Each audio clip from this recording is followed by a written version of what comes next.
warahmatullahi wabarakatuh. Alhamdulillahirabbil alamin, alladzi anzala as-sakinata fi qulubil mu'minin liyazdadu imanan ma'a imanihim. Asyhadu an la ilaha illallah wahdahu la syarikalah wa asyhadu anna Muhammadan abduhu wa rasuluh. Allahumma sholli ala sayyidina Muhammadin wa ala alihi wa sahbihi ajma'in, amma ba'd. Alhamdulillah, kita berjumpa lagi dalam majelis Yas'alunaka Islam Solusi Kehidupan di bawah bimbingan Kiai Haji Dr. Surahman Hidayat. Kembali mohon izin, saya sebagai pembawa acara akan membawakan beberapa pertanyaan dari masyarakat yang ada di Indonesia kepada Ustaz Surahman Hidayat. Pertama, ini tentang bab muamalah semuanya. Apa hukum model wanita hijab syar'i untuk jualan produk hijab online? Wajahnya dirias dan kita tidak bisa memastikan, hanya kaum wanita yang melihatnya. Dari Nurleni di Jawa Tengah. Mohon penjelasannya, Ustaz. Baik, bismillahirrahmanirrahim. Ini kan jualan itu kan untuk ya namanya promosi, ya kan, iklan, ya supaya menarik calon pembeli. Calon pembeli itu tidak hanya ibu-ibu, bisa saja, oh tuh bagus tuh busananya di sana, kan bisa saja kan, asal ya tidak melampaui batas-batas syar'i. Ya tadi batas-batasnya itu ya tidak transparan, ya kan, tidak membentuk, ya tidak tasyabuh, itu dipastikan itu. Kemudian walaupun ya tidak menggambar wajah, ya kan, ya, karena kan tidak, pakaian itu kan sepenuhnya dari atas sampai bawah kan, tidak hanya mementingkan oh ini wajahnya bagus berarti ini model pakaian bagus, kan nggak begitu ya keseluruhannya. Jadi kembali kepada 3 patokan mengenai hijab syar'i itu. Wallah. Pertanyaan kedua, bagaimana menghitung zakat dari uang santunan kematian suami? Nah, ini suaminya meninggal, wafat, kemudian istrinya mendapat uang santunan. Ini bagaimana cara menghitungnya? Kurang lebih begitu, Ustaz. Dari Asri di Lumajang. Al-Muzakki, orang yang punya kewajiban berzakat itu adalah orang yang punya kelebihan, ya kan. Kalau fuqara masakin justru mustahik, ya. Kalau si ibu ini mendapatkan santunan kematian suaminya, ya dia sendiri butuh, kan begitu, ya dia ya tidak harus mengeluarkan zakatnya, tapi bagus ya mengeluarkan sedekah, berbagilah pada ya tetangganya atau saudara yang lain, kan begitu. Jadi kalau zakat itu memang normatif ada hitung-hitungannya. Ya jumlahnya sendiri ya pertama harus melebihi lebih dari kebutuhannya, ya kan. Yang kedua jumlahnya, ini kategorinya al-malul mustafad, yaitu harta yang datang tidak dikira-kira, kan begitu ya kan, sumbangan atau hadiah atau apa. Nah, dibahas itu dalam fikih ya, yaitu senilai ada yang sangat longgar ya, seperti nisabnya, karena ini uang, ya kan. Uang kan dikiaskan dengan perhiasan. Saat ini kan 1 juta lebih ya, 1 gram. Ya nisabnya itu kan kalau kondowi dan yang lainnya itu kan 85 gram. Berarti banyak nih, 85 juta memang banyak, ya kan. Keluarkanlah 2,5%. Kan bisa saja uang takziah tuh begitu banyak, bisa saja kan. Oh, ada 85 juta, ya udah keluarkan itu kan. Tapi ulama yang lain mengkiaskannya ya ke penghasilan pertanian. Kalau pertanian kan 1 ton itu sudah nisab. Berarti kalau 1 ton berapa sekarang? Hanya ya sekitar ya 15 jutaan, ya kan. Ya itu ya terserah, yang penting kan ada niatan untuk membersihkan itu, ya kan. Kalaupun tidak sampai zakat ya bersedekahlah, insyaallah. Ya. Ketiga, pertanyaannya, ada perusahaan mewajibkan uang jaminan kepada karyawan baru. Uang tersebut akan dikembalikan jika kita kerja sesuai dengan akad dan akan dipotong jika keluar dari perusahaan. Bagaimana hukumnya Ustaz? Dari Diyat Kardiat di Riau. Ya, al-muamalah mabniyah alal masalih al-mutabadalah. Jadi akad muamalah termasuk muamalah ekonomi, keuangan, ya sosial, itu dibangun di atas kemaslahatan yang mutabadilah, yaitu para pihak itu mendapatkannya, kan begitu, sama-sama ya. Nah, kalau untuk kemaslahatan itu adalah yang namanya tahapan mua'adah. Berjanji ini, janjinya begini, kan bisa iklan, kan begitu. Tapi kalau setelah mulai tertarik, diikatlah janji itu dengan ta'akud, dia akad, dia akadnya bagaimana, ya kan. Baik apa akad itu di bawah tangan, tidak dinotarisasi, maupun ya pakai notaris, ya kan. Bagusnya pakai notaris. Poinnya tadi, ya kan, apa yang sudah, ya, yang dijanjikan saja itu secara moral mengikat, ya. Apalagi yang sudah diakadkan. Apa poinnya? Itu dijaga dua-duanya, ya, termasuk memberikan uang apa, semacam jaminan, ya, jaminan keseriusan, itu namanya domanul jiddiyah, bahwa yuk akan serius di sini dan tidak akan mudah meninggalkan pekerjaan. Buktinya apa? Yuk harus nyimpan, ya kan, dana sekian. Nah, sampai nanti selesai, kalau yuk serius, ya kembali sepenuhnya. Tapi kalau tidak serius, ya dipotong, dihitung, kan begitu. Saya kira ini bagus ini ya, karena hasil kesepakatan, ya. Dan kesepakatan itu adalah syariah al-muta'aqidaini. Jadi ya, al-ittifaq, kesepakatan antara para pihak, merupakan ketentuan hukum yang mengikat antara para pihak itu, begitu ya, insyaallah. Pertanyaan berikutnya, apakah boleh meminjam dari pinjaman yang terdapat syubhat atau terdapat unsur riba saat sudah mentok? Sudah usaha kemana-mana ini Ustaz, sepertinya begitu maksudnya, tapi kemudian dia mentok untuk mencari pinjaman karena sedang butuh. Nah, apakah boleh? Dari Doni di Jakarta. Ya, Mas Doni. Jadi ada hukum dasar, status hukum, ada hukum pengecualian ketika emergency, ya kan. Sebab Islam ini berlaku untuk semua kondisi. Dalam kondisi normal ya hukum asal, dalam kondisi abnormal, emergency, darurat, ya hukum yang tentu saja realistis, faktual, ya manusiawi, ya seperti sekarang ini kita emergency, ada darurat apa, kan begitu ya, sholat saja asalnya pada dekat-dekat ini kaki, ya kan, sekarang justru bahaya, ya kan, yaitu itulah kemaslahatannya terkait dengan pinjaman, meminjam pinjaman yang syubhat itu kan tidak boleh. Hadisnya kan jelas bahwa penghasilan itu jadi ada yang halal jelas, ada yang haram jelas, nah ada yang remang-remang, yaitu syubhat.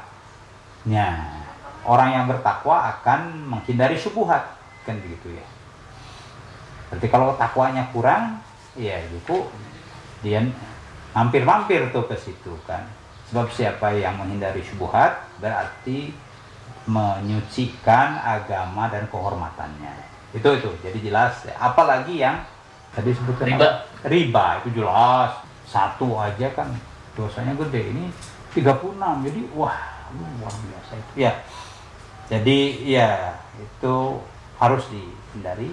Tapi lain halnya kalau kondisi darurat itu pertama ya kondisinya memang untuk keperluan yang basic, ya kan, ya makan, kasih makan keluarga, itu kan basic itu, ya.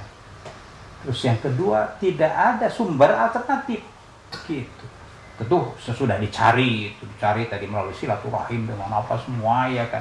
Saya ingin menghindar, itu ada ya, pastikan itu, ya kan, jangan ya cengeng, artinya gampangan, nggak, pastikan. Manjada wajada, siapa yang akan sungguh-sungguh mencarinya akan diberikan jalan. Ya, itu janji Allah tuh. Kan nama usri yusra, itu janji Allah. pastikan itu ya.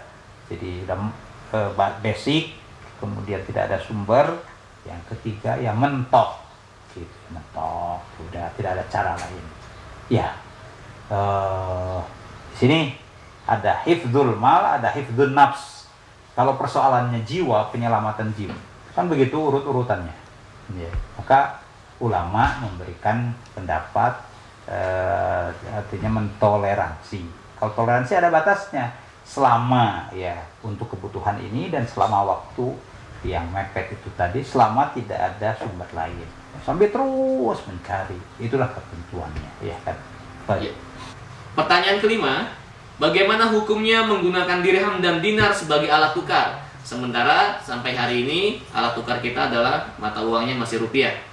Dari Arif kembali dari Jakarta. Ada dua syarat ya uang itu sah dan legal.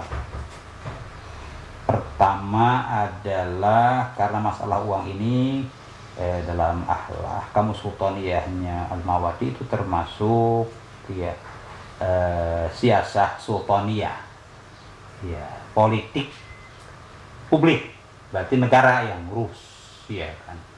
Masalah currency ini, masalah uang ya negara yang ngurus. Makanya ada BI, ada undang-undangnya, pasti ada undang-undang tentang uang, itu pasti. Satu, harus ada payung hukum, gitu kan, legalitas. Yang kedua adalah laku di pasar, ya, an-nafaq, jadi orang-orang membutuhkannya. Ya contoh misalnya uang Ethiopia itu kan legal, tapi kalau orang dari Ethiopia datang ke sini bawa uang itu ya nggak laku, ya kan, walaupun legal, karena pasar tidak menerima, kan itu. Nah, terkait dinar dirham, ya itu juga ya secara syariah, ya tentu masalah hukum itu dibahas dalam ilmu fikih. Kedua, ya apakah sudah akui oleh ya negara, ya karena termasuk al-ahkamus sultaniyah. Nah, ya. Belum, berarti ya kalaupun berlaku ya sifatnya pribadi dan bilateral saja, ya udah. Tapi untuk memberlakukan umum akan tentu saja bermasalah secara hukum. Yang kedua, ya apakah ya mau, gitu kan. Kalau mau antar antum dengan saya ya boleh, tapi itu ya terbatas. Jadi itu Allah. Pertanyaan keenam, saya pinjam dana dari bank syariah untuk keperluan pembangunan rumah, memakai akad jual beli murabahah. Saya nanti terima sejumlah uang guna keperluan beli bahan bangunan. Nah, bagaimana ini hukumnya, Ustaz? Dari Ari di Depok. Bismillahirrahmanirrahim. Mengajukan dan untuk mendapatkan pembiayaan namanya tamwil, financing dari LKS, Lembaga Keuangan Syariah, ya kan menyedia itu sebagai alternatif dari ribawi. Ya, kalau lembaga syariah itu sangat concern dengan akad-akadnya apa. Tadi disebutkan murabahah. Jangan hanya judul murabahah, tapi tentu muasofat atau persyaratan murabahah harus terpenuhi. Murabahah itu satu akad, dia jual beli amanah, disyaratkan orangnya jujur, yaitu calon nasabah datang ke bank syariah butuh tadi barang, ya butuh renovasi, butuh rumah sekalipun, butuh tanah, boleh kan datang, saya butuh ini tapi saya punya keterbatasan, begitu, bisa nggak bank syariah bantu saya? Bisa. Apa? Yaitu ya tidak boleh perbankan syariah itu mengeluarkan uang, ya. Jadi tidak ada jual beli uang, nggak ada. Yang ada jual beli barang. Baik, ya. Kalau you butuh tanah atau rumah itu, ya rumah itu kami yang beli atas nama untuk dan atas nama bank. Sekian tuh ada apa namanya promonya sekian, ya sekian bisa turun sekian untuk ya bank ini kan duitnya duit rakyat, terus ada keuntungan, ya. Nah di sini harus jujur pertama harga belinya sekian, dengan cara apa, tunai atau tidak tunai, itu harus jujur juga. Tunai dibayar oleh bank itu ke pemilik rumah, sebutlah 100 juta kan begitu, udah ada. Lalu dan tunai, ya kan. Nah ini kita kan harus ada untung, istilah murabahah, perjanjian berapa.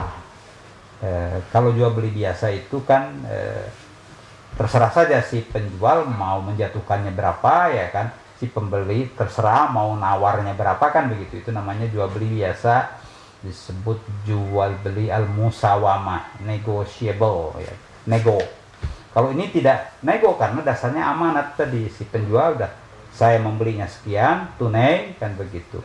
Ini apa karakteristik atau semua sofatnya, spesifikasinya ini, ya.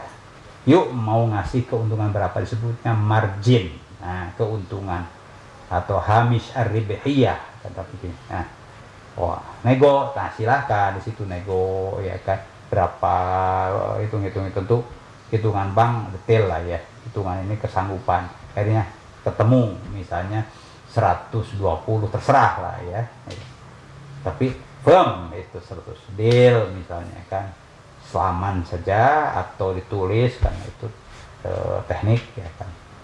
Berarti kan ada harga beli, ada harga jual, ya kan.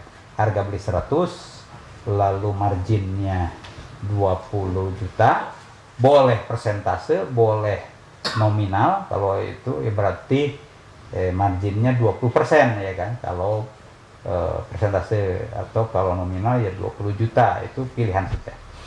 Tapi yang paling penting jangan ngelihat-lihat lagi harga beli, dilihat margin, berarti bunga di bank ini sekian, salah itu. Iya, lihatlah harga kedua 120, firm. Itulah yang terus dikejar. Teknik pembayarannya mau dicicil dari gajinya, mau per 3 bulan, mau di 2 kalikan, mau dijual sekaligus nanti terakhir, itu metode saja, ya kan. Jadi intinya seperti itu.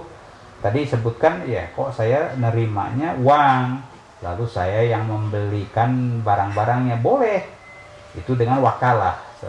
Bank mungkin ada keterbatasan, yang penting barang itu dibeli. Kalau untuk renovasi berarti kan butuh under D dan lain-lain ya, PH dan seterusnya ya. Tapi untuk tujuan itu tidak boleh terjadi side streaming,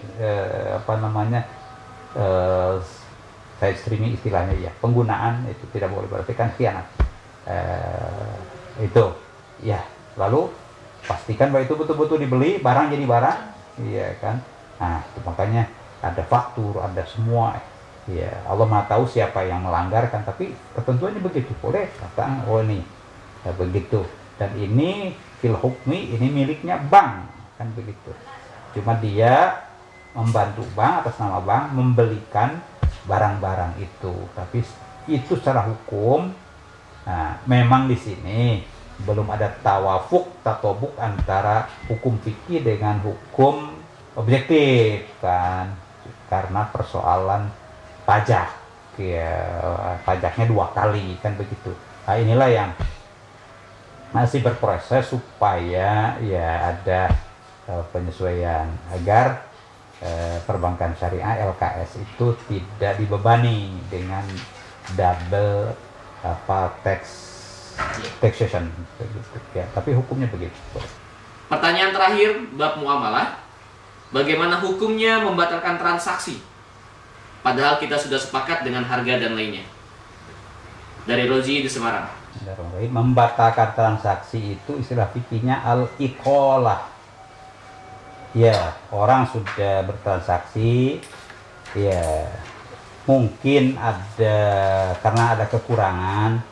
Oh, tadinya saya beli itu tuh karena di rumah sudah habis persediaan, kan begitu ya.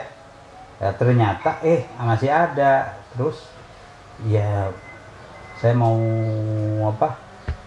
kembalikan uang. Nah, itulah namanya iqalah. Iqalah itu melepas ikatan akad, ya, yang ikatan asalnya kan dengan akad mengikat tuh, tapi karena tadi kemaslahatan salah satu pihak pembeli dalam hal ini, oh ternyata barangnya masih ada, saya beli motor motor yang hilang ketemu lagi ya misalnya gitu. Nah itu boleh ya, bagi si pembeli itu boleh, bagi si penjual itu sunat karena ada di situ aspek meringankan. Hadisnya ada jelas, siapa yang meringankan sesuatu dari saudaranya sesama muslim, Allah akan meringankan darinya ya beban-bebannya. Wah, luar biasa ya kan, di dunia dan di akhirat. Dalam hadis lain, man aqala, siapa yang tadi menerima ikolah, jual beli dari saudaranya muslim di dunia, maka aqallallahu asratahu yaumal qiyamah, Allah akan lepaskan ya bebannya di hari kiamat. Jadi ini mengpang-mengpung kalau begitu. Nah, jadi kalau orang ngerti agama memang tidak mempersulit ya kan, karena bagus, boleh bagi si pembelinya mengajukan itu, tidak memaksakan mengajukan ini pertimbangannya begini supaya dia paham kan.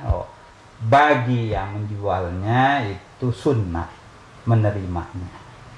Wallah. Alhamdulillahirrabbilalamin. Pemirsa Majelis Yas'alunaka Islam Solusi Kehidupan, kita telah menyelesaikan acara ini dengan lancar. Berbagai pertanyaan telah dijawab oleh Kiai Haji Ustadz Surahman Hidayat. Ini menunjukkan bahwa Islam adalah agama yang paripurna, syumuliyah Islam, Islam yang lengkap. Dan Kiai Haji Surahman Hidayat tetap akan membersamai kita menjawab pertanyaan-pertanyaan dari pemirsa yang menyangkut persoalan hidup kita sehari-hari. Sekali lagi dari masalah muamalah, keluarga, dan masalah ibadah. Wallahu muwafiq ila aqwamit thoriq, wabillahi taufiq wal hidayah. Wassalamualaikum warahmatullahi wabarakatuh.